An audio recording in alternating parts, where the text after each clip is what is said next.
Hello everyone, I am Satish Rajput, a teacher and special educator. Welcome to the channel MCQ Mantra.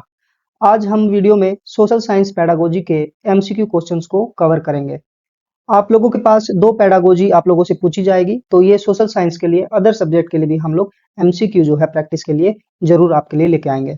अभी एक बात देखने में आ रही है कि आप लोगों के पास बहुत सारे MCQ जो हैं वो अवेलेबल हो गए हैं कहीं से, लेकिन उनमें प्रॉब्लम क्या है कि उनकी ऑथेंटिसिटी, क्रेडिबिलिटी और जो उनका ठीक तरीके से उनको फ्रेम नहीं किया गया है। तो ऐसे क्वेश्चंस करने से आपको कोई फायदा नहीं होगा, चाहे आप कितने भी क्वांटिटी में कर लें, लेकिन उसकी क्वालिटी जब तक अच्छी नहीं होगी आपको हेल्प नहीं मिलने वाली। तो आइए, हम लोगों ने बहुत ही अच्छे MCQ बनाए हैं, आप लोग देखेंगे और बहुत कुछ सीखने को मिलेगा। चलिए आइए शुरू करते हैं। क्वेश्चन नंबर 1, यहाँ पे कुछ स्टेटमेंट दिए गए हैं, टोटल 5 स्टेटमेंट दिए गए हैं और ये सोशल साइंस और सोशल स्टडीज में अंतर बता रहे हैं। इनके अंतर के ऊपर आधारित ये स्टेटमेंट है, तो हमें पता करना है कि कौन कौन से स्टेटमेंट जो है वो करेक्ट है। सबसे पहला है social science represent an adult approach. बिल्कुल ठीक बात है। Focused on theoretical part of human affair. बिल्कुल सही स्टेटमेंट है। सोशल साइंस जो है वो एडल्ट अप्रोच है। सोशल साइंस जो है वो बड़ी क्लासों में चलता है, फॉर एग्जाम्पल 11th-12th में हो गया, ग्रेजुएशन में हो गया, जो हम लोग अलग से स्ट्रीम पढ़ते हैं, हिस्ट्री की अलग सब्जेक्ट होता है, ज्योग्राफी का अलग। तो ये सब जो है एडल्ट अप्रोच है और ये जो है theoretical part of human life के ऊपर बेस्ड होता है। नेक्स्ट है social studies represents a child approach. बिल्कुल ठीक बात है, ये चाइल्ड अप्रोच पे बेस्ड होता है। सर्व एज स्कूल मिरर, और ये स्कूल के लिए बनाए गए हैं ऑफ सोशल साइंस। ये स्टेटमेंट भी बिल्कुल ठीक है। नेक्स्ट है social science focuses on social utility and social studies focuses on instructional utility. यहाँ पे ये स्टेटमेंट जो है ये गलत हो गया, क्योंकि सोशल साइंस जो है वो इंस्ट्रक्शनल यूटिलिटी पर बेस्ड होता है और सोशल स्टडीज जो है वो सोशल यूटिलिटी पे फोकस करता है। फॉर एग्जाम्पल, अगर मान लीजिए 6 to 10th में अगर आप लोग सोशल साइंस की बुक देखेंगे, तो वो आप लोगों को हेल्प करता है, बताता है कि हमारे लॉ कौन से हैं, हमारे राइट्स कौन से हैं, जिनका उपयोग हम अपने डेली लाइफ में कर पाएंगे, अपनी सोसाइटी में कर पाएंगे। करप्शन के ऊपर बातें होती हैं। फिर उसके बाद आपके कौन कौन से लीगल राइट्स हो गए, या फिर आपका जुडिशरी कैसे काम करता है, या फिर आपका मतलब वोटर साइकिल कैसे काम करता है, वो वोटर पोल्यूशन या अलग अलग पोल्यूशन जो है उसको हम लोग कैसे केटर कर सकते हैं। तो ये हुआ सोशल यूटिलिटी। नेक्स्ट है the texture of social science varies greatly between countries while social studies remains the same. यहाँ पे भी थोड़ा गलत हो गया। सोशल साइंस जो है वो बिल्कुल सेम रहता है अलग अलग कंट्रीज में, लेकिन सोशल स्टडीज जो है वो आपके कंट्री हो गया या फिर आपके एनवायरनमेंट के हिसाब से बदलता रहता है। फॉर इंस्टेंस, अगर सोशल स्टडीज की बुक आप अलग अलग स्टेट की देखेंगे, तो वहां पे उनके कॉन्टेक्स्ट को डालते हुए सोशल स्टडीज हम लोग पढ़ते हैं। तो ये भी गलत हो गया। तो हमारे पास कौन कौन से स्टेटमेंट ठीक हुए? हमारे पास हुआ पहला ठीक है, दूसरा ठीक है, और तीसरा गलत है, और चौथा भी गलत है। तो हमारे पास केवल 1 और 2 ये ठीक है। ऑप्शन नंबर 1, 1 और 2। Next question. नेक्स्ट क्वेश्चन जो है असर्शन रीजनिंग पर बेस्ड है। असर्शन में geography is considered as a spatial science.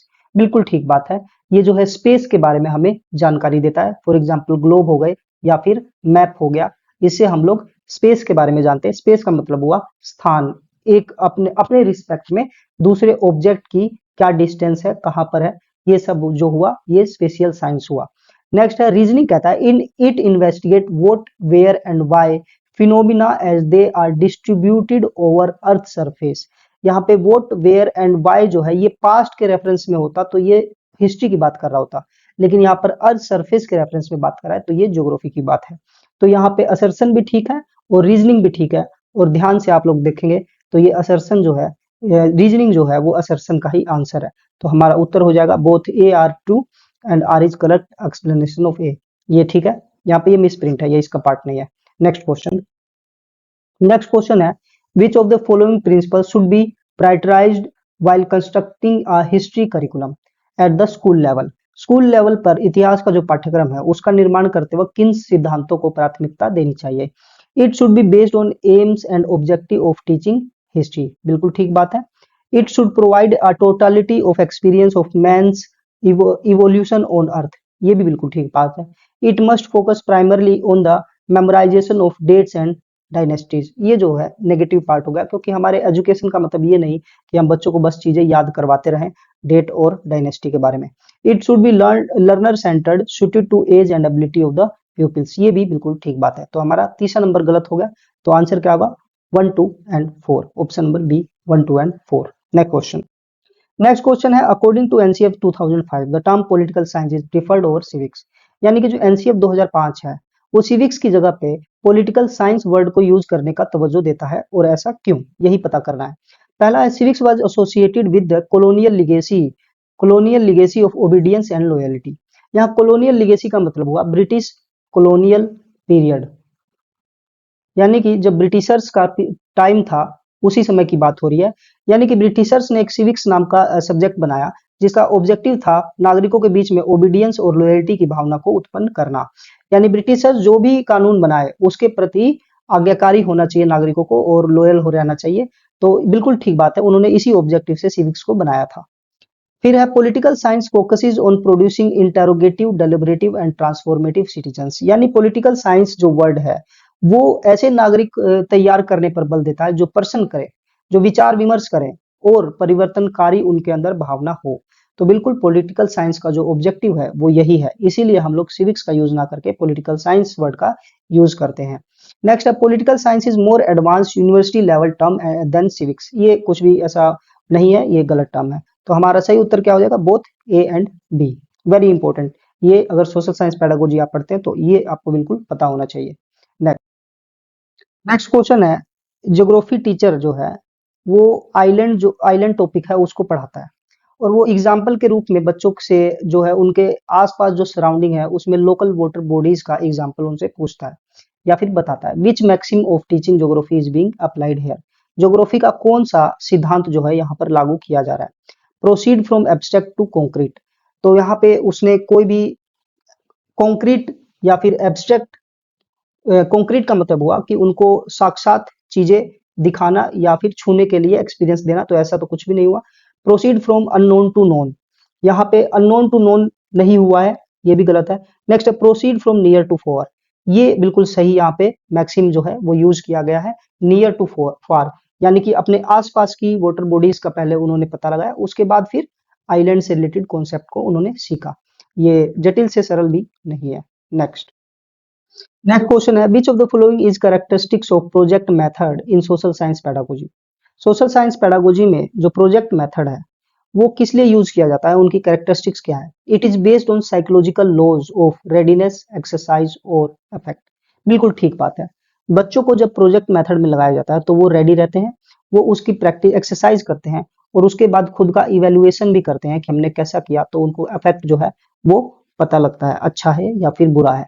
It involves problematic act carry to completion in its natural setting. ये भी बिल्कुल ठीक है, उनको एक प्रॉब्लम दी जाती है जिसका उन लोगों को सॉल्यूशन निकालना होता है, वो भी किसमें, नेचुरल सेटिंग में, तो ये भी ठीक है। It encourages learning by living rather than just learning by doing. Learning by doing का मतलब हुआ कि उनको एक सेटअप, क्लोज सेटअप में उनको करने का मौका दिया, लेकिन लर्निंग बाय लिविंग का मतलब हुआ एक्चुअल सेटअप में उन लोगों ने वो करके सीखा। तो ये भी बिल्कुल ठीक बात है, तो option D all of the above बिल्कुल ठीक आंसर है। Next next question is assertion based है। So the source method is highly effective for teaching history and geography. Source method का मतलब हुआ कि आप ऐसा टीएलएम यूज करें जो एक्चुअली में एक सोर्स है। फॉर एग्जांपल अगर ज्योग्राफी में मैं मानूं सोर्स क्या हो सकते हैं, तो रॉक्स हो गए असली के, या फिर सोयल्स हो गए, और हिस्ट्री में आप असली में उनको लेकर चले गए कुतुब मीनार, या फिर आप लेके चले गए लाल किला, तो ये सब सोर्स हुए। तो the source method is highly effective for teaching history and geography, बिल्कुल ठीक बात है ये। रीजन है, it provide student with sense of reality and trains them in the skill of reasoning and judgement. बिल्कुल ठीक, ये भी बिल्कुल ठीक स्टेटमेंट है। और ध्यान से देखेंगे तो जो रीजनिंग है वो असर्शन का ही मतलब रीजन है। तो हमारा आंसर हो जाएगा both A and R true and R is correct explanation of A. Next question है रिवाइज ब्लूम टेक्सोनोमी के ऊपर। Any instructional objective is represented in which two dimension. वो कौन से दो डायमेंशन है जिनमें इनका इंस्ट्रक्शनल ऑब्जेक्टिव जो है वो आ जाता है। तो इसका सही उत्तर है कोग्निटिव एंड अफेक्टिव डोमेन्स, संज्ञानात्मक और भावात्मक आयाम। इसमें आप लोग जानते हैं कि इनके कई सारे इन्होंने लेवल दिए हैं, जैसे कि रिमेंबर, आगे है understand, apply, analyse, evaluate and last है क्रिएट। ये है Bloom taxonomy. Next question, next question, in an egalitarian society the primary role of social science teacher is to. Egalitarian society क्या है? ये है समतावादी समाज, यानी सभी के लिए इक्वालिटी हो। Act as pioneer in preaching the ideas of equality and driving out social discrimination। क्या है? समानता के आदर्श का प्रचार करने वाले, सामाजिक भेदभाव को समाप्त करने के अग्रणी भूमिका। बिल्कुल ठीक बात है। Ensure equal treatment during the process of educational irrespective of student social origin। यानी बच्चा किसी भी बैकग्राउंड से है, हमें उसके साथ डिस्क्रिमिनेशन नहीं करना है, हमें उसके लिए equal treatment during the process of education रखना है। बिल्कुल ठीक बात है। Serve as guide, philosopher and friend who foster democratic ideals. बिल्कुल ठीक बात है। तो ऑल ऑफ दीज जो है बिल्कुल सही होगा। नेक्स्ट क्वेश्चन है, which of the following evaluation tool is best suited for documenting students learning through a series of student developed artefact over time. यानी कि वो कौन सा इवेल्युएशन टूल है जिसमें कि छात्रों द्वारा तैयार की गई सामग्री की श्रृंखला के माध्यम से उनके अधिगम को दर्ज करने के लिए सबसे उपयुक्त रहती है। तो इसमें पहले राइटिंग अचीवमेंट टेस्ट, नहीं ऐसा नहीं है। नेक्स्ट है पोर्टफोलियो। यस, पोर्टफोलियो क्या होता है?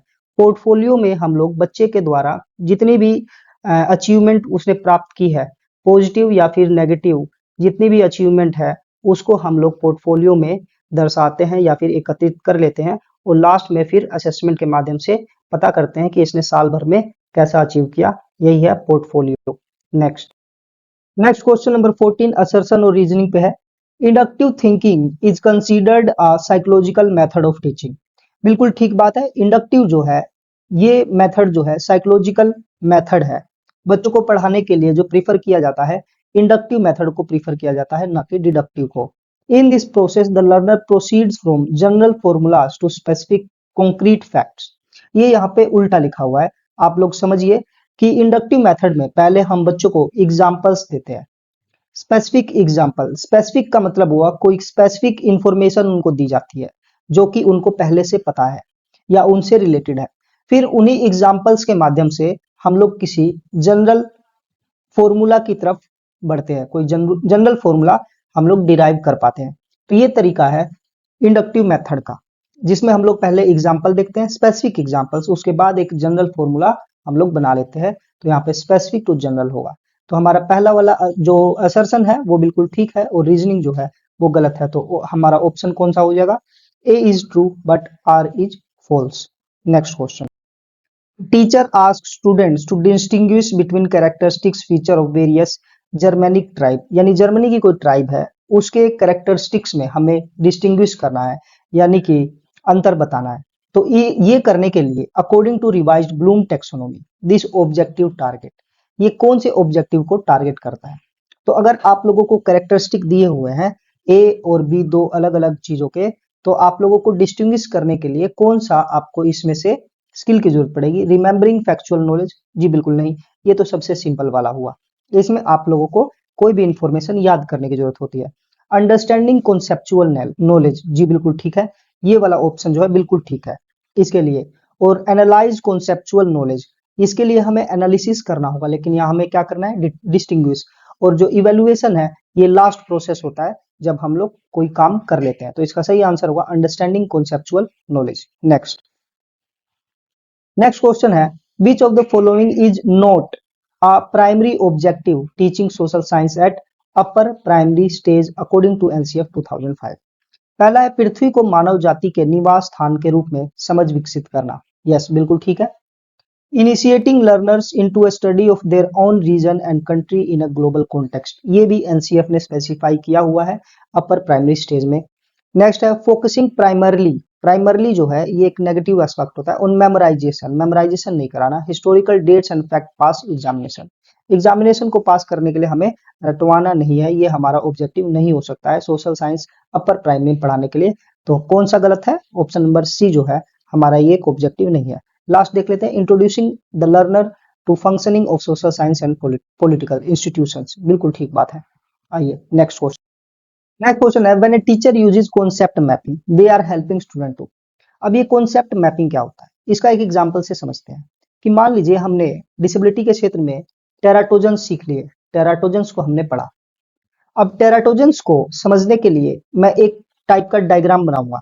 जैसे ये टेराटोजन्स है, ये टेराटोजेंस कौन कौन से फैक्टर होते हैं? सबसे पहले तो एज ऑफ मदर, ठीक, उसके बाद एनवायरमेंट ऑफ द मदर, फिर उसके बाद एक्सरे, रेडिएशन, फिर उसके बाद ड्रग्स, और उसके बाद malnutrition। यानी कि जो टेराटोजन हुए वो कोई भी बच्चा जब बोर्न होना है उससे पहले उसको क्या क्या खतरा पहुंचाते हैं वो सब टेराटोजन की कैटेगरी में आते हैं। तो मैंने एक इस तरीके से डायग्राम बना लिया ताकि मुझे उस कॉन्सेप्ट को समझने में देखकर ही आसानी हो जाए। तो इसको हम लोग क्या कहते हैं? Concept mapping. ऐसा हम लोग किसी भी कॉन्सेप्ट के लिए बना सकते हैं। आपके पेपर में जब डिस्क्रिप्टिव आएगा तो आप लोगों को भी एक कॉन्सेप्ट मैपिंग बनाने की जरूरत रहेगी, इससे आपके मार्क्स इंक्रीज होंगे। ऐसा क्यों? क्योंकि ये higher level of cognitive skill है। उसी चीज को पूछते हुए क्वेश्चन में पूछा गया कि कॉन्सेप्ट मैपिंग जो है बच्चों को किस चीज में हेल्प करता है? Organise and represent knowledge graphically through node linking formation. बिल्कुल ठीक, यही काम हमने यहाँ पे किया। नेक्स्ट, अवधारणाओं के बीच संबंधों की पहचान करके उच्च स्तर की संज्ञानात्मक उपाधि प्राप्त करना, ये मैंने आपको डिस्कस किया इसके माध्यम से। Reiterate ideas in their own words serving as an ideal evaluation tool. बिल्कुल ठीक बात, मैंने कोई भी कॉन्सेप्ट सीखा उसको मैंने अपने शब्दों में बता पाया, समझ पाया या फिर व्यक्त कर पाया। तो ऑप्शन क्या हो जाएगा? D, all of the above. Next question, next question है, in the context of inclusive education which strategy should be a social science teacher adopt for a visual impaired student. Visually impaired student के लिए एक inclusive education setup में social science teacher को कौन से तरीके adopt करने चाहिए? सबसे पहले, provide standard text book without any modification. हमें ऐसी किताब देना चाहिए जिसमें कोई मॉडिफिकेशन ना हो। बिल्कुल गलत बात। मान लीजिए वो लार्ज प्रिंट पढ़ता है तो हमें उसको लार्ज प्रिंट प्रोवाइड कराना है विद मॉडिफिकेशन, तो ये गलत हुआ। Use tactile maps, plans and sketches. बिल्कुल ठीक। Next, use an electronic magnifier for partially sighted peoples. बिल्कुल ठीक है ये भी। तो हम लोग का उत्तर हो जाएगा both B and C. Next question, which category of knowledge domain, knowledge dimension includes the knowledge criteria for determine when to use appropriate procedure। कौन सा वो नॉलेज डोमेन है जिससे कि हमें ये पता लगेगा कि हमें अप्रोप्रिएट प्रोसीजर कौन सा इस्तेमाल करना चाहिए? तो उसके लिए हमें जो प्रोसीजरल नॉलेज जो है इसकी हमें आवश्यकता पड़ेगी। प्रक्रियात्मक ज्ञान, ये जो है ब्लूम टैक्सोनॉमी से रिलेटेड है। आप लोग इसे डिटेल में पढ़ेंगे तो समझ पाएंगे। नेक्स्ट, असर्शन रीजनिंग बेस पे है। Continuous and comprehensive evaluation, very very important, include both scholastic and को स्कोलास्टिक डोमेन। स्कोलास्टिक का मतलब हुआ उसका जो पढ़ाई लिखाई यानी बुक्स से रिलेटेड, एंड को स्कोलास्टिक का मतलब हुआ खेल कूद, खेल कूद या फिर डांस ड्रामा, कोई भी। तो कह रहा है कॉन्टिन्यूअस एंड कॉम्प्रिहेंसिव इवेल्युएशन में हम लोग उनकी पढ़ाई का तो इवेल्युएशन करते ही है, साथ में खेल कूद का भी करते हैं। बिल्कुल ठीक बात।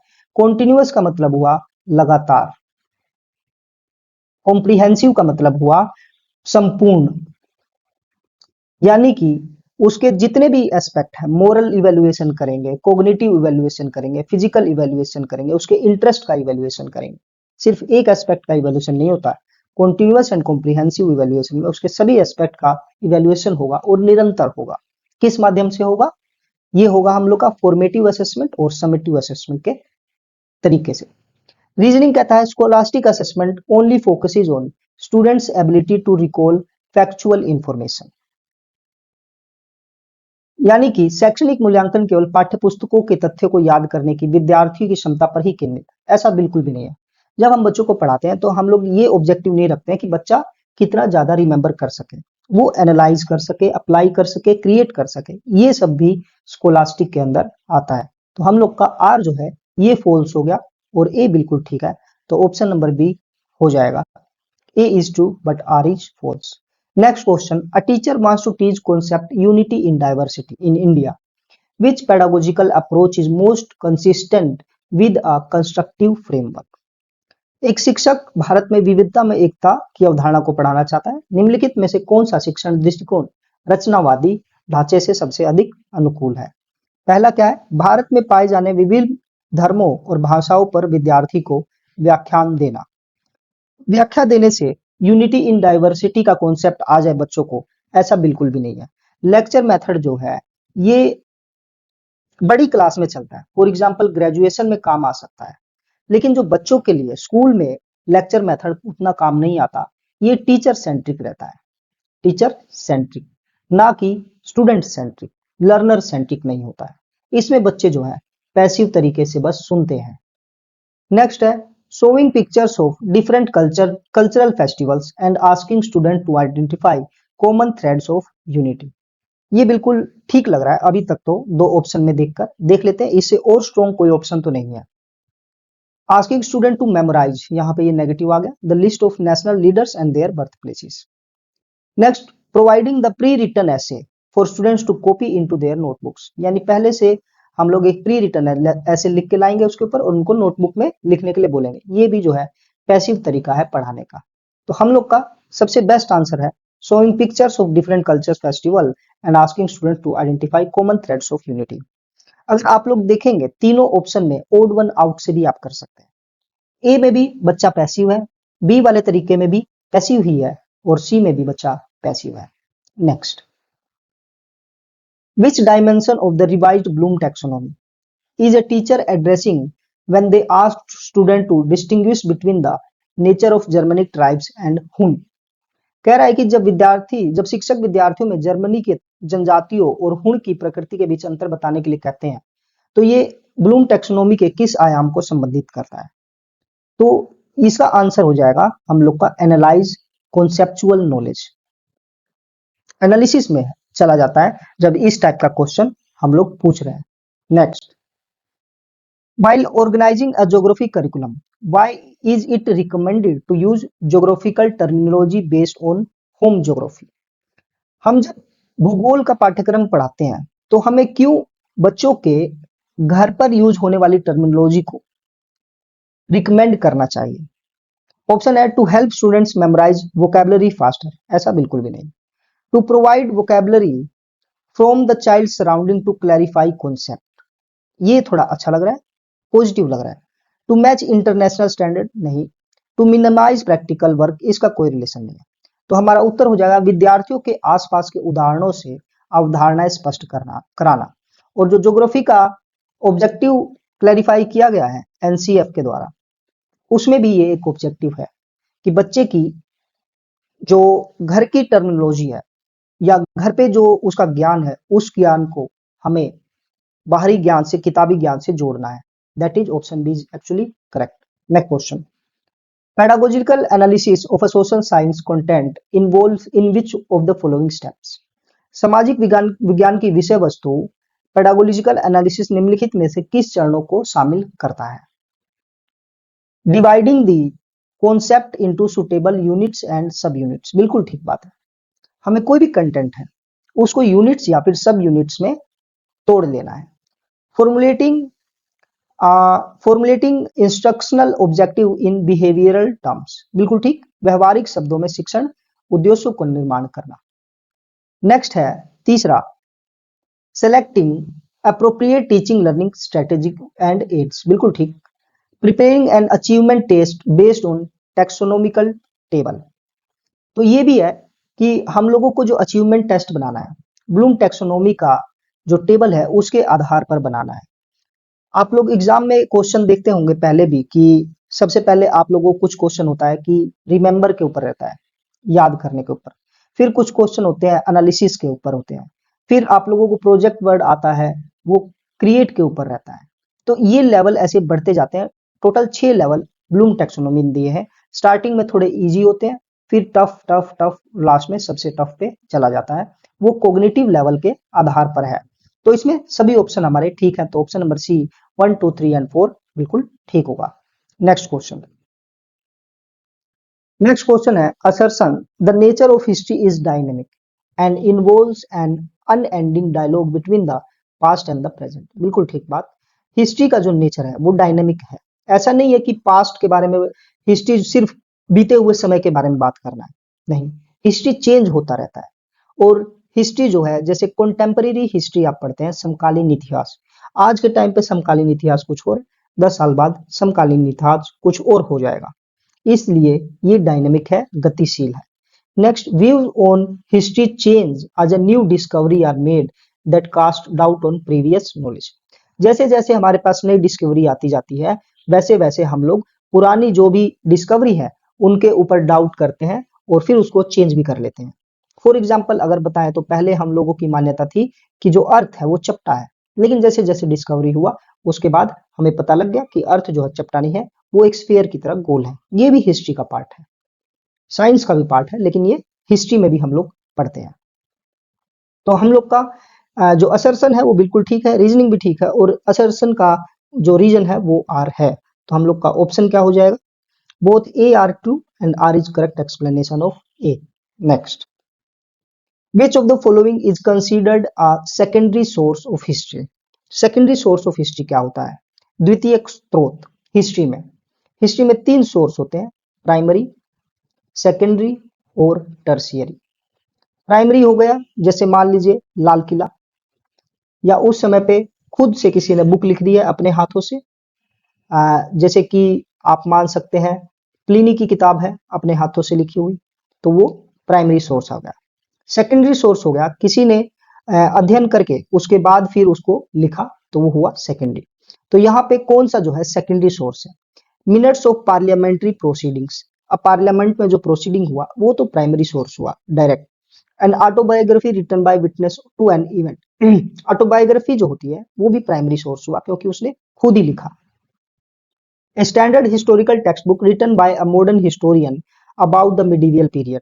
अब ये देखिए, मिडीवियल पीरियड के बारे में लिखना है, लेकिन लिखा किसने? वो मॉडर्न हिस्टोरियन ने लिखा, यानी कि उस समय जब घटना हो रही थी तो वो लिखने वाला प्रस्तुत नहीं था, उस समय सामने से देख नहीं रहा था, तो ये किस में चला गया? ये सेकेंडरी सोर्स में चला गया। नेक्स्ट है original treaties and official papers of the state, ये भी किस में आएगा? ये भी प्राइमरी में आएगा। तो हमारा ऑप्शन नंबर सी वो करेक्ट होगा, सेकेंडरी सोर्स का एक एग्जांपल है हिस्ट्री में। Next question, diagnostic test in social science is primarily used to, ये एक डायग्नोस्टिक टेस्ट यहाँ पे यूज किया गया है, इसका इस्तेमाल क्यों किया जाता है? सोशल साइंस हो गया या किसी भी पेडागोजी में डायग्नोस्टिक टेस्ट क्यों यूज किया जाता है? Grade students at the end of terminal semester? नहीं, ऐसा बिल्कुल नहीं है। Identify specific learning difficulties and their cause to provide remedial institution? बिल्कुल ठीक। विशिष्ट अधिगम कठिनाई और उनके कारणों की पहचान कर सुधारात्मक शिक्षण, रेमेडियल टीचिंग प्रदान करने के लिए। मान लीजिए आप कोई कॉन्सेप्ट सिखा रहे हैं, बच्चे सीख नहीं पा रहे, आपने लैटिट्यूड लॉन्गिट्यूड सिखाया बच्चों को, लेकिन आपने टेस्ट लिया तो कोई भी नहीं सीख पाया, तो अब आप लोगों को क्या करना पड़ेगा? डायग्नोस्टिक टेस्ट करना पड़ेगा, देखना पड़ेगा कि बच्चे जो है क्यों नहीं सीख पाए। आपको पता लगा कि इससे पहले वाला चैप्टर जो रिलेटेड था, कॉन्सेप्ट था, उनके पास है ही नहीं, तो आप लोगों को रिमीडियल टीचिंग देना पड़ेगा, पहले वो वाला कॉन्सेप्ट उनको सिखाना पड़ेगा। नेक्स्ट ऑप्शन भी देख लेते हैं, predict the future success of a student in higher education, कोई लेना देना नहीं। Compare the performance of one school with another, ये भी हमारा ऑब्जेक्टिव नहीं है डायग्नोस्टिक टेस्ट का। आइए next, which of the following best describe the nature of social science eight the school level? School level पे कौन सा ऐसा स्टेटमेंट है जो सबसे अच्छा नेचर जो है सोशल साइंस का वो वर्णन करता है? It focuses only on historical facts and events. जब भी आप लोगों को ऑप्शन में ओनली दिखाई दे तो समझ लीजिए कि वो एक नेगेटिव मीनिंग दे रहा है, ये ऐसा नहीं है। It is an integrated study of human society and environment, यह मानव समाज और पर्यावरण का समेकित अध्ययन है। ये एक पॉजिटिव स्टेटमेंट, अच्छा लगा, good. It is limited to memorisation, ये देखिए लिमिटेड टू मेमोराइजेशन, ये भी एक नेगेटिव पॉइंट हो गया, काट देंगे। इट फोकसेस ओनली, यहाँ पे भी ओनली का यूज हो गया, ऑन इलेक्ट्रॉनिक डेवलपमेंट, ये भी गलत रहेगा। तो हमारा सही ऑप्शन है यह मानव समाज और पर्यावरण का एक समेकित अध्ययन है social science. Next, in the Herbartian 5 step approach to lesson planning, very important, very important. Herbart ने 5 स्टेप दिए लेसन प्लानिंग के। Which step is based on assumption that child grows in knowledge through comparison and association? हमें पता लगाना है कि वो कौन सा स्टेज है जिसमें कि बच्चे जो हैं वो सीखते हैं कंपैरिजन और एसोसिएशन करके। तो इसका सीधा आंसर ये रहा, comparison and association. Next question, question है, which teaching method is most appropriate for developing critical thinking in social science. हमें क्रिटिकल थिंकिंग डेवलप करना है सोशल साइंस में, तो सबसे अच्छा तरीका कौन सा होगा? लेक्चर मेथड तो बिल्कुल भी नहीं होगा, इसमें बच्चा पैसिव रहता है, कोई इंटरेक्शन नहीं करता, कोई आउटपुट नहीं देता। डिस्कशन मेथड, यस, ये टू वे डिस्कशन रहता है। ए बी के साथ डिस्कशन करता है, उसकी बातों को सुनता है, फिर उसके ऊपर अपना जवाब देता है। फिर है डिक्टेशन मेथड, ये भी कोई अच्छा तरीका नहीं हुआ। ड्रिल मेथड, ये पहले से सीखे हुए को ही दोबारा से परफॉर्म करने की विधि है, तो इसमें आप लोगों ने नया कुछ क्रिएट नहीं किया, तो ड्रिल मेथड भी नहीं होगा। तो हमारा डिस्कशन मेथड जो है वो क्रिटिकल थिंकिंग को बढ़ाएगा। Next question, a teacher asks students to collect information about local market and prepare a report. This activity an example. अब एक शिक्षक है, उसने विद्यार्थियों को अपने आसपास के बाजार के बारे में जानकारी इकट्ठा करने के लिए बोला और उस पर एक रिपोर्ट तैयार करने को कहा। तो ये किसका एग्जाम्पल है? लेक्चर मेथड का नहीं, स्टोरी टेलिंग का ये भी नहीं, डेमोन्स्ट्रेशन मेथड का ये भी नहीं है, ये है field work. Next question, which of the following help students understand historical events more realistic? कौन सा ऐसा तरीका है जो बच्चों को हिस्टोरिकल इवेंट्स को बहुत ही रियलिस्टिक तरीके में सीखने में मदद कर सकता है? मेमोराइजेशन ऑफ डेट्स, इसमें कोई बात नहीं आई। Use of historical sources, yes, historical sources का उपयोग कर हम लोग काफी कुछ सीख सकते हैं रियलिस्टिक तरीके से। जैसे लाल किला घुमा दिया, कुतुब मीनार दिखा दिया, उन्होंने साक्षात देख लिया, इसके बाद वो लोग काफी रियलिस्टिक तरीके से उसके बारे में जानकारी इकट्ठा कर पाएंगे। डिक्टेशन करने से कुछ नहीं होगा और टेक्स्ट बुक के पैराग्राफ को कॉपी करने से भी रियलिस्टिक तरीके से नहीं सीख पाएंगे। Next question, the major aim of teaching social science at elementary level. Elementary level कौन सा होता है? पहली से आठवीं। एलिमेंट्री लेवल पे हम लोगों को सिखाने के लिए सोशल साइंस कौन सा मुख्य उद्देश्य क्या है? अब मैंने यहाँ पे एलिमेंट्री पहली से आठवीं बोला, आप लोग कहेंगे वाह, सोशल साइंस तो होता ही नहीं है, तीसरी में ईवीएस होता है, तो यहाँ पांचवी से आठवीं कर लीजिए। नेक्स्ट सॉरी ऑप्शन देख लेते हैं, prepare students for competitive examination, ये हमारा उद्देश्य नहीं है। Develop informed and responsible citizen, ये बिल्कुल ठीक बात है, क्योंकि सोशल साइंस जो है वो यूटिलिटी बेस्ड रहता है। यूटिलिटी बेस्ड है, हम लोगों को बच्चों को ऐसे सोशल साइंस में प्रिपेयर करना है कि वो अपने राइट्स के बारे में जान सके, अपने इंस्टीट्यूशंस के बारे में जान सके, वोटिंग राइट क्या है, उसका इस्तेमाल कैसे करना है, तो हमें उन्हें रिस्पॉन्सिबल सिटीजन बनाना है, इन्फॉर्म सिटीजन बनाना है। नेक्स्ट ऑप्शन है make students memorise historical dates, ये भी नहीं है। फोकस ओनली, फिर से आ गया only, only on economic activities, ये ऐसा भी नहीं है, तो हमारा सही आंसर होगा B. Next question, a social science teacher asks students to analyze newspaper reports on migration and discuss its cause and effect. The main objective of this activity is to develop. एक सामाजिक विज्ञान का जो शिक्षक है विद्यार्थियों से माइग्रेशन जो कर जाते हैं उनके ऊपर समाचार पत्रों में पढ़ने के लिए रिपोर्ट और उसका विश्लेषण करने के लिए कहता है। अब इस गतिविधि का क्या मुख्य उद्देश्य हो सकता है? मेमोराइजेशन ऑफ फैक्ट, ऐसा बिल्कुल भी नहीं है, तो आप एनालिसिस कैसे कर रहे हैं? Critical thinking and analytical skill, ये बिल्कुल ठीक बात है। अगर आप कई सारे फैक्ट पढ़ रहे हैं, उनको आपस में कंपेयर कर रहे हैं, उसका एनालिसिस कर रहे हैं, तो आप क्रिटिकल थिंकिंग कर रहे हैं और एनालिटिकल स्किल का यूज कर रहे हैं। नेक्स्ट ऑप्शन है repetition of text book content, नहीं। कंप्लीशन ऑफ सिलेबस क्विकली, ये भी नहीं है, तो हमारा सही उत्तर हो गया option number B. Next question, during a lesson on democracy students start debating about current political issues in the country. What should the teacher do? अब डेमोक्रेसी यानी लोकतंत्र का को पढ़ाते वक्त बच्चे जो है वो वर्तमान राजनीतिक मुद्दों पे बहस करने लगते हैं। अब शिक्षक को क्या करना चाहिए? स्टॉप द डिस्कशन इमीडिएटली, कभी भी हमें डिस्कशन को रोकना नहीं चाहिए। Next, encourage discussion and guide it towards democratic values, ये बिल्कुल ठीक है। टीचर का काम है फैसिलिटेटर का, उन्हें उनको सही दिशा में उनकी जो क्रिटिकल थिंकिंग है उसको लगाना है, तो ऑप्शन नंबर बी अभी तक ठीक लग रहा है। Next, ignore students opinion, students के ओपिनियन को इग्नोर करना है, टीचर ऐसा नहीं करते, ना ही करना चाहिए। आज स्टूडेंट्स टू ओनली, फिर से आ गया only read text book definition, ऐसा नहीं, तो ऑप्शन नंबर बी बिल्कुल ठीक है। Next question, a teacher is planning a lesson for a classroom that includes children with disabilities. अब एक शिक्षक ऐसी कक्षा के लिए पाठ योजना बनाना चाह रहा है जिसमें कि दिव्यांग बच्चे भी शामिल हैं। समावेशी शिक्षण के अनुसार कौन सी रणनीति उपयुक्त रहेगी? पहला, सभी विद्यार्थियों के लिए समान उद्देश्य रखना। Using the same objective for all students. आप देखिए आपकी क्लास जो है वो डाइवर्स क्लास रहती है। कैसी रहती है? डाइवर्स। उनके जो लर्निंग के तरीके हैं वो भी अलग रहता है। कोई बच्चा स्लो लर्नर रहता है, कोई बच्चा फास्ट लर्नर रहता है, कोई बच्चा पिक्चर के माध्यम से देखते सीखता है, कोई सॉन्ग के माध्यम से, कोई सुनकर, कोई देखकर, कोई विजुअल इम्पेयर्ड भी है, कोई लर्निंग डिसेबिलिटी का है। तो आप सभी के लिए एक जैसा ऑब्जेक्टिव कैसे सेट कर सकते हैं? आप नहीं कर सकते।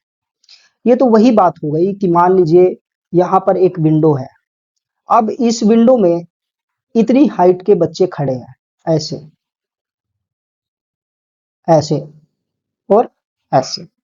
आप लोगों ने सभी की हेल्प करने के लिए एक ही हाइट का इनको क्या दे दिया? एक सहारा दे दिया।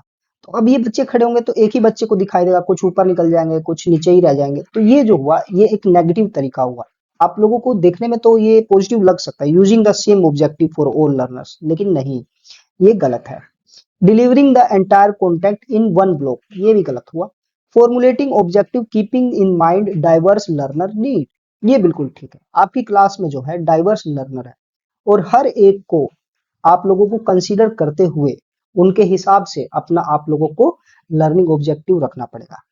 Next, following text book rigidly, text book को बिल्कुल कठोरता से पालन करना, ये भी ठीक नहीं है। तो ऑप्शन नंबर सी बिल्कुल ठीक। Next question, a teacher wants student to understand the concept of local self government. शिक्षक चाहता है कि बच्चे जो है लोकल सेल्फ गवर्नमेंट के बारे में सीखें। Which activity will be most effective, कौन सी एक्टिविटी उसे सबसे ज्यादा अच्छी रहेगी? Dictating notes on panchayati raj, इससे तो क्या होगा? ऑर्गेनाइजिंग अ मॉक ग्राम सभा इन क्लासरूम, अब ये देखिए इन्होंने क्या किया, ऑर्गेनाइज किया एक ग्राम सभा को, कहाँ पे? क्लासरूम में। तो इसके माध्यम से आप लोग बिल्कुल रोल प्ले किया इन्होंने, ये बहुत अच्छा तरीका हुआ। Asking students to memorise, memorise नहीं कराना है। Giving a written test immediately, तुरंत रिटन टेस्ट दे दो, इससे क्या होगा? कुछ नहीं। तो ऑप्शन नंबर बी बिल्कुल ठीक है।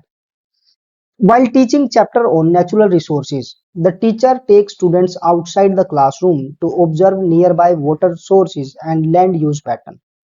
This strategy represents, क्या मतलब हुआ? मतलब कि प्राकृतिक संसाधन पढ़ाते समय एक जो टीचर है वो अपने स्टूडेंट्स को पास के जल स्रोत और भूमि उपयोग को देखने के लिए बाहर लेके चला जाता है। इस शिक्षण रणनीति का, ये किस शिक्षण रणनीति का उदाहरण है? Field study method. Lecture method तो बिल्कुल नहीं है, ड्रिल मेथड भी नहीं है, डिक्टेशन भी नहीं हुआ यहाँ पे। तो ये क्या हुआ? Field study method. Social science में फील्ड स्टडी मेथड एक बहुत ही अच्छा कॉन्सेप्ट है, अच्छा तरीका है बच्चों को सिखाने के लिए।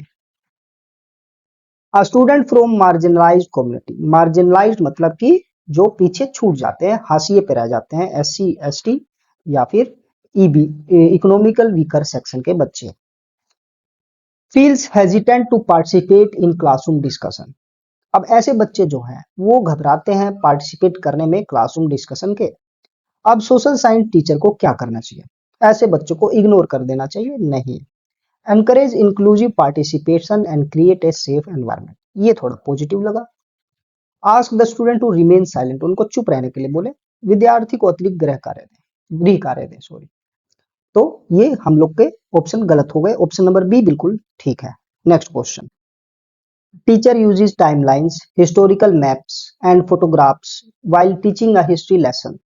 The main purpose of using these materials is to, अब एक टीचर जो है इतिहास पढ़ाते समय टाइमलाइन, ऐतिहासिक मानचित्र और तस्वीरों का उपयोग करता है। तो उसका मुख्य उद्देश्य क्या है? मेक द क्लासरूम डेकोरेटिव, नहीं सजाना नहीं है हमें। Make students visualise historical events, यहाँ पे देखिए, यहाँ पे वर्ड जो है विजुअलाइज लिखा है, ना कि मेमोराइज। मेमोराइज होता तो ये एक नेगेटिव टर्म होता, हमें विजुअलाइज कराना है। विजुअलाइज कराएंगे कैसे? टाइमलाइन से, हिस्टोरिकल मैप से और फोटोग्राफ से। तो हमारा आंसर भी ठीक होगा। इंक्रीज होमवर्क नहीं होगा। रिप्लेस टेक्स्ट बुक कंप्लीटली नहीं। Next, teacher notices that many students are unable to understand the concept latitude and longitude. What should the teacher do first? अब एक टीचर पढ़ा रहा है, उसको पता लगा कि बच्चे जो हैं लैटिट्यूड लॉन्गिट्यूड का कॉन्सेप्ट नहीं सीख पा रहे हैं, तो उसे क्या करना चाहिए? Conduct a diagnostic assessment, punish student नहीं, स्किप द टॉपिक नहीं, गिव मोर होमवर्क, ये भी गलत हुआ। तो हम लोग का क्या आंसर हुआ? Conduct a diagnostic test assessment. Next, a teacher use a diagnostic test in a social science unit. What is the primary instructional purpose of this action? एक टीचर डायग्नोस्टिक टेस्ट यूज करता है social science में, तो उसका primary instructional purpose क्या है? Instructional का मतलब हुआ कि हम लोग जो बच्चों को पढ़ाते हैं, अपना मतलब कि कंटेंट डिलीवर करते हैं, उसी को हम लोग इंस्ट्रक्शनल कहते हैं। तो असाइन फाइनल ग्रेड्स नहीं, identify learning gaps and plan remedial teaching बिल्कुल ठीक है, ये दोनों भी गलत होंगे।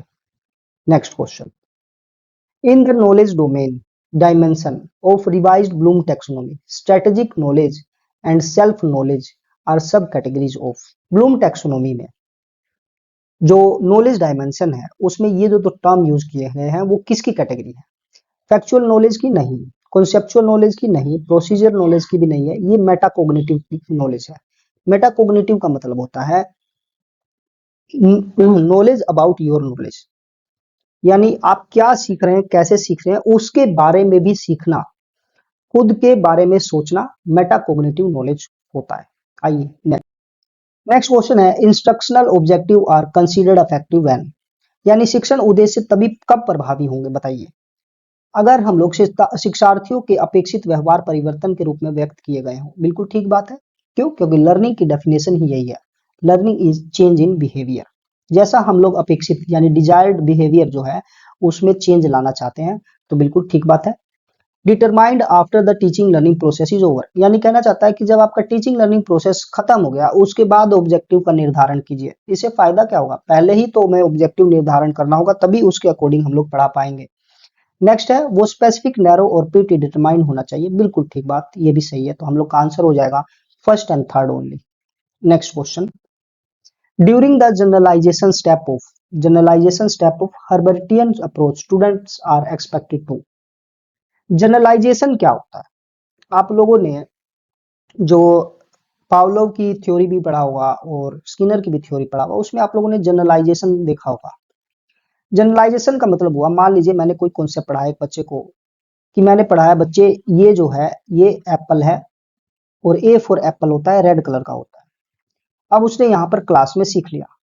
अब जब वो घर में जाएगा और फिर वो फ्रिज खोलेगा और अगर उसने ऐसा ही कोई ऑब्जेक्ट फ्रिज में देखा और वो उसको देखकर बोल दे ए फॉर एप्पल, तो यानी उसने जो सीखे हुए ज्ञान था उसको नए जगह पे अप्लाई कर दिया। तो इसी को हम लोग जनरलाइज्ड कहते हैं, जनरलाइजेशन कहते हैं, यानी सीखे हुए ज्ञान का नए सिचुएशन में यूज कर लेना जनरलाइजेशन होता है। तो इसी के आधार पर हम आंसर करने की कोशिश करते हैं। Listen to teachers lecture on a new topic, नहीं। Recall facts from previous days lesson, ये भी नहीं है। अराइव एट जनरल आइडियाज और conclusion based on observed association. आगे देख लेते हैं, apply learn formulas to a new problem. बिल्कुल ठीक, मैंने यही आपको समझाने की कोशिश की। तो आंसर क्या हो जाएगा? Apply learn formulas to new problem. यहाँ पे हमें जो कॉन्सेप्ट सीखा है उसको न्यू प्रॉब्लम में अप्लाई करने आना चाहिए, यही हुआ generalisation. Next question, which of the following is not one three major components of geography at school level. School level पे भूगोल के 3 प्रमुख घटकों में शामिल नहीं है। क्या? Physical geography and weather observation, ये है। रीजनल ज्योग्राफी, ये भी है। मैप वर्क, ये भी है। Political ideologies of the world, ये किससे आ गया? ये पोल साइंस से रिलेटेड हो गया, तो ये नहीं है। Next question, a teacher provides equal treatment during the process. एक टीचर है वो इक्वल ट्रीटमेंट प्रोवाइड करता है पढ़ाते वक्त of education to all student. This is a key role for a teacher striving to build what type of society. वो किस type की सोसाइटी बनाना चाहता है? ऑथोरिटेरियन सोसाइटी बनाना चाहता है? नहीं। इगालिटेरियन, यस, समतावादी समाज बनाना चाहता है। एलिटिस्ट भी नहीं होगा और कॉलोनियल सोसाइटी भी नहीं होगा। Next question, why is instructional planning considered as essential tool for effective teaching. यानी आप जो क्लास में पढ़ाने जा रहे हैं उसके लिए प्लानिंग करना क्यों जरूरी है? It predicts exam marks of students, नहीं। It helps teachers systematically select goals and address students need, बिल्कुल ठीक बात हुआ। It eliminates interaction with student, ये तो करना नहीं। It replaces the school curriculum, नहीं। Next question, when planning a history curriculum the principle of functional relationship implies that। इतिहास पाठ्यक्रम की योजना बनाते समय एक फंक्शनल रिलेशनशिप का सिद्धांत है, उसका क्या अर्थ हुआ? Dates date should be taught in isolation, isolation में नहीं पढ़ाना है। There should be a logical connection between different areas of study, ये बिल्कुल ठीक बात हुआ, यही है functional relationship. History should only be related to geography, यहाँ फिर ओनली का इस्तेमाल हुआ। Focus only on kings achievement, नहीं, तो उत्तर क्या हो जाएगा? There should be logical connection between different areas of study. Thank you very much यहाँ तक आने के लिए। आज हम लोगों ने टोटल लगभग 50 क्वेश्चंस को देखा, ये पहला पार्ट था, आगे भी देखेंगे। अगर इसकी पीडीएफ आप लोगों को चाहिए तो एमसीक्यू मंत्रा 1 चैनल, जो हमारा टेलीग्राम चैनल है, उस पर जाकर आप ज्वाइन हो सकते हैं और वहां से पीडीएफ डाउनलोड कर सकते हैं, बिल्कुल फ्री। चलिए फिर मिलते हैं नेक्स्ट वीडियो के साथ। Bye bye.